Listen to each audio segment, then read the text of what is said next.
तक तो ये घर नहीं आता था, क्योंकि भोजन वहीं पहुंच जाता था, ये वहीं रहता था आराम से। एक दिन भोजन नहीं पहुंचा, सो ये घर आया, और जैसे ही घर आया तो भाइयों ने देखा, भाभीयों ने देखा कि ये खेत से बड़े दिनों बाद आया है। सो आज भाभीयों ने पूछा कि भैया एक बात बताओ, इस साल हमारी फसल कैसी है?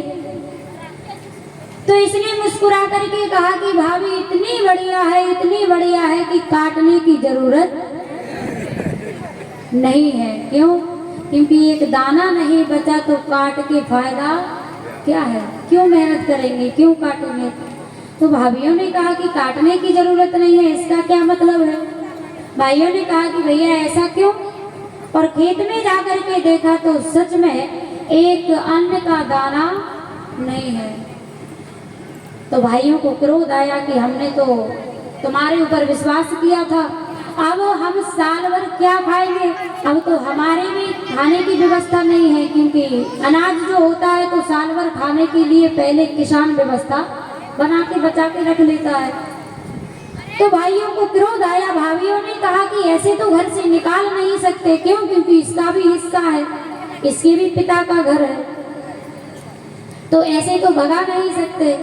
भाभीयों ने कहा कि कोई बात नहीं, हम कोई तरीका ढूंढते हैं। और आज हुआ क्या, एक दिन इन्होंने भोजन नहीं बनाया, भाभीयों ने, तीनों आराम से सो रही हैं, और इसकी आदत थी कि ये भूखा रह नहीं पाता था, इसे भोजन की बहुत जरूरत थी। इसने कहा कि भाभी आज भोजन नहीं मिलेंगे क्या, भोजन नहीं बनना है? तो भाभीयों ने कहा कि आज भोजन नहीं बनेगा। क्यों?